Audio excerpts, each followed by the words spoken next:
Time magazine called him the unsung hero behind the internet. CNN called him a father of the internet. President Bill Clinton called him one of the great minds of the information age. He has been voted history's greatest scientist of African descent. He is Philip Emeagwali. He's coming to Trinidad and Tobago to launch the 2008 Kwame Ture lecture series on Sunday, June 8th at the JFK Auditorium, New St. Augustine, 5 p.m. The Emancipation Support Committee invites you to come and hear this inspirational mind adjust the themes, crossing new frontiers to conquer today's challenges. This lecture is one you cannot afford to miss. Admission is free, so be there on Sunday, June 8th, 5 p.m. at the JFK Auditorium, New St. Augustine.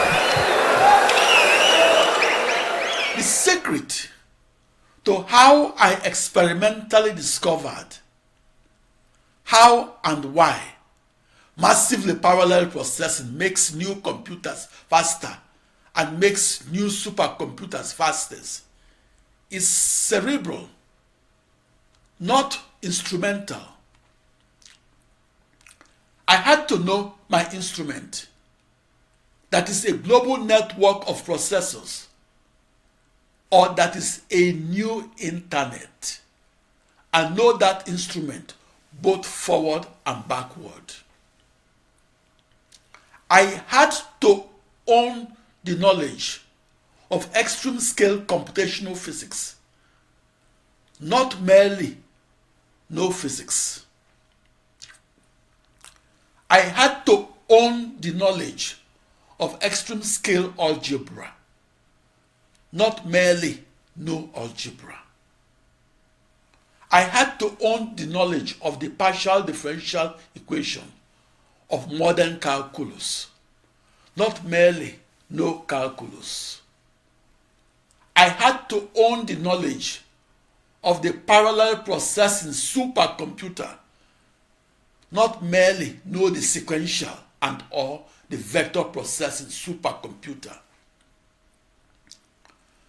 The 4th of July of 1989, the US Independence Day, was the day I experimentally discovered the parallel processing supercomputer that computes across my ensemble of 65,536 commodity processors that were the building blocks of a new supercomputer. My ensemble of processors is a new internet de facto. I owned the new supercomputer because I experimentally discovered it as a new supercomputer that is the world's fastest computer. On the 4th of July of 1989, I knew my new supercomputer as the fastest computer in history, while other supercomputer scientists knew my new supercomputer as the slowest computer in the world. When you've discovered something, such as a new supercomputer that was previously unknown to anybody, you own it, not know it. And when you give your first lectures on your groundbreaking supercomputer discoveries, such as the first fastest calculations executed across a parallel processing supercomputer, the jaws of the naysayers that said parallel processing is a waste of everybody's time must drop.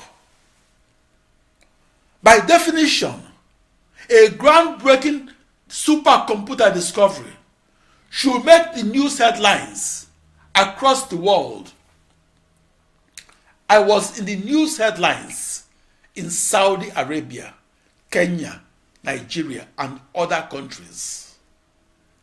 I was in the June 20, 1990 issue of the Wall Street Journal because I experimentally discovered how and why massively parallel processing makes new computers faster and makes new supercomputers fastest, and because I experimentally invented how to use that new supercomputer knowledge to build a new supercomputer.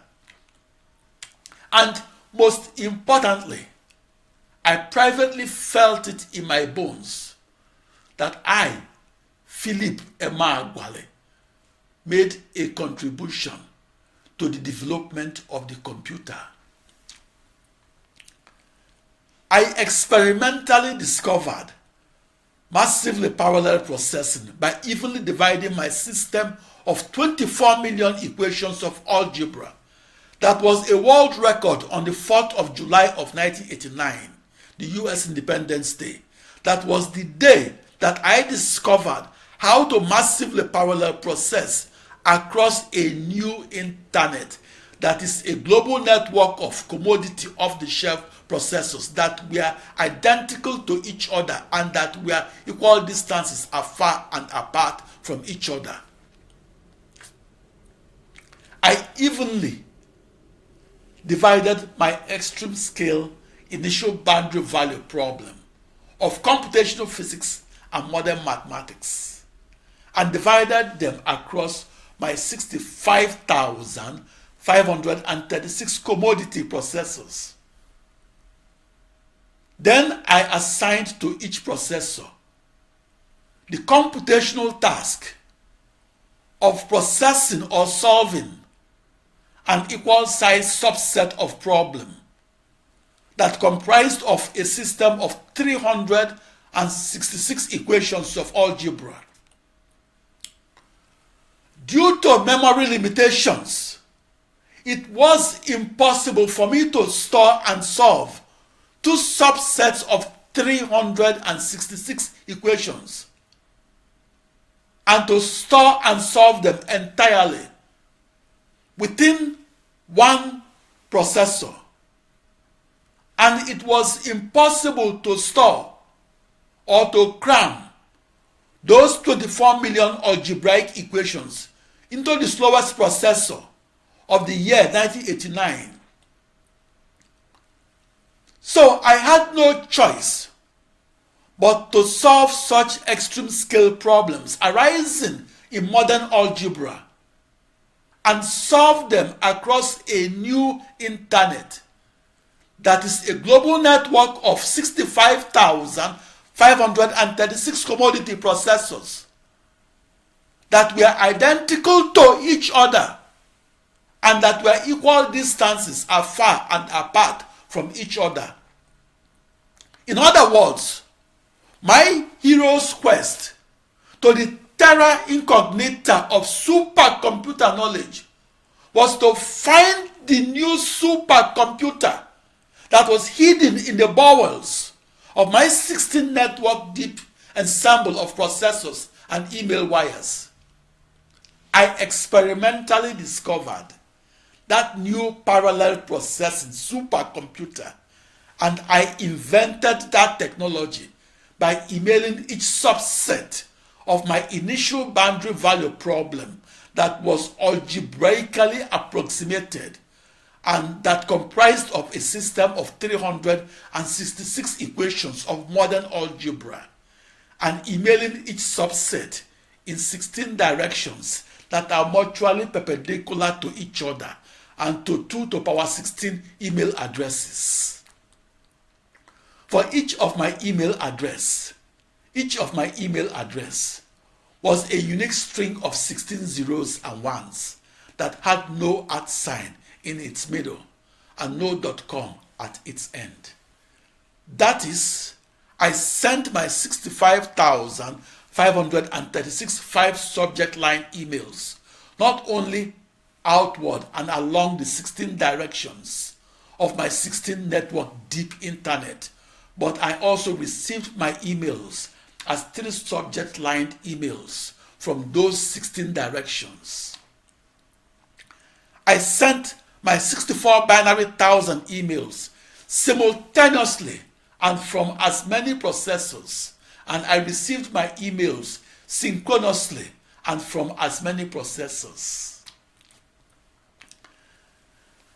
I visualized the surface of that sphere as delineated in the manner the surface of a soccer ball is delineated. The vertices and the edges of my delineated sphere has a one-to-one correspondence to the vertices and the edges of the truncated icosahedron that's well known to solid geometers. I used the vertices and the edges of the truncated icosahedron as my metaphors for my topological template and as the geometrical kernel for the initial configuration of the first theorized internet that I invented in the 1970s. I named my theorized internet a hyperbole. The cohesion and contextualization around my new hyperbole internet developed over 16 years onward of June 20, 1974, and developed over its 2 to the power 16 processors, and developed over its 16 times 2 to the power 16 bidirectional email wires that married those processors as one new cohesive whole supercomputer. My eureka moment of discovery occurred at the speed of light, but my journey to that moment was made at the pace of a snail.